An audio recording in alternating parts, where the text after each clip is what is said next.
क्या आप कभी सोच सकते हैं कि एक स्टार जिसके लाखों चाहने वाले हैं, जिसने हर गली और हर नुक्कड़ पर लोगों के दिलों पर राज किया हो, वो एक दिन खुद को सलाखों के पीछे पाएगा और उसके बाद वही स्टार जब अपने अंधकार से उभरेगा तो फिर से लोगों के दिलों पर छा जाएगा। यह कहानी है संजय दत्त की,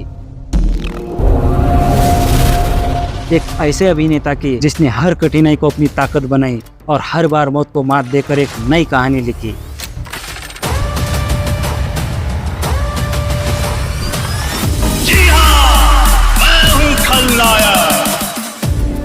दोस्तों, मुंबई की चमक धमक के बीच 29 जुलाई 1959 को जन्मे संजय दत्त ने सोने का चम्मच मुंह में लेकर जन्म लिया।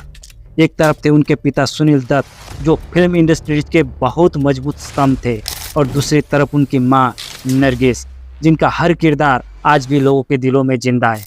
लेकिन क्या आपको पता है, इस चकाचौंध भरे जीवन में भी संजय ने एक ऐसा दौर देखा जब वो ड्रग्स की अंधेरी दुनिया में खो गए थे। माँ की बीमारी और फिर उनका निधन संजय को इतना तोड़ दिया कि उन्होंने खुद को नशे की चपेट में झोंक दिया। लेकिन दोस्तों, यही वो दौर था जिसने संजय के जीवन की कहानी को एक नया मोड़ दिया। एक तरफ नशे की लत, दूसरी तरफ परिवार का दबाव और एक उभरते हुए स्टार की जिम्मेदारियां। इस दौर ने संजय को न सिर्फ मानसिक रूप से बल्कि शारीरिक और भावनात्मक रूप से भी झकझोर दिया। नशे की उस दुनिया से बाहर निकलना आसान नहीं था, लेकिन संजय ने हिम्मत नहीं हारी।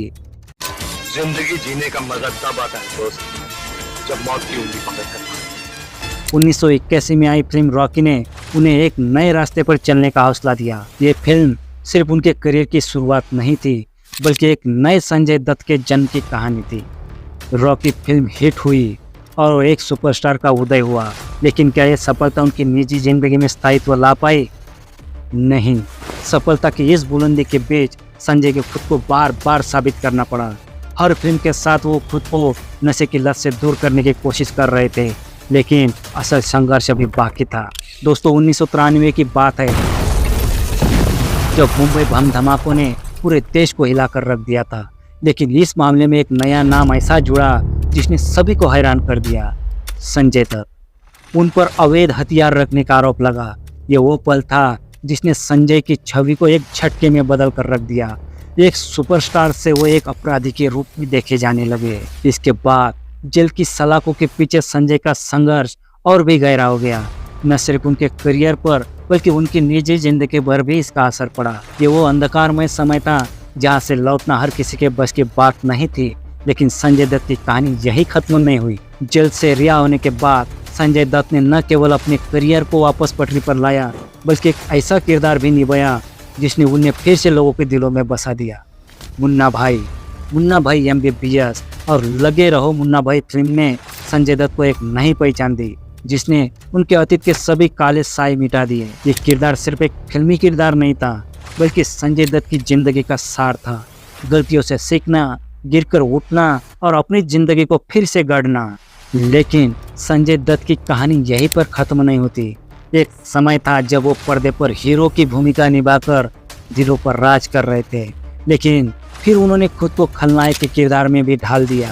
फिल्म अग्निपथ में उनके कांचा चिना के किरदार ने उन्हें फिर से साबित किया, इस बार एक निर्दयी और खतरनाक विलन के रूप में। उनकी दमदार एक्टिंग और डरावने लुक ने दर्शकों को सराहने से मजबूर कर दिया। कांचा चिना के बाद अहमद शाह अब्दाली के रूप में संजय ने साबित कर दिया कि चाहे हीरो हो या विलन, उनका हर किरदार अलग ही छाप छोड़ता है।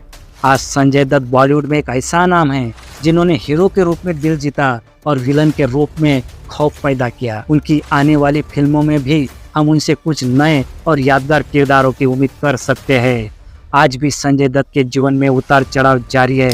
कैंसर जैसी बीमारी का सामना करना हो या फिर नए किरदारों के साथ खुद को साबित करने की चुनौती, संजय दत्त ने कभी हार नहीं मानी।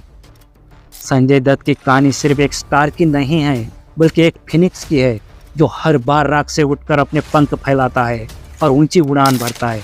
उनका जीवन हमें सिखाता है कि चाहे कितनी भी मुश्किलें आए, अगर हौसला और जज्बा हो तो हर अंधेरे से निकलकर रोशनी तक पहुंच सकते हैं। दोस्तों, आपको संजय दत्त का कौन सा किरदार अच्छा लगता है, कमेंट में ज़रूर बताएं।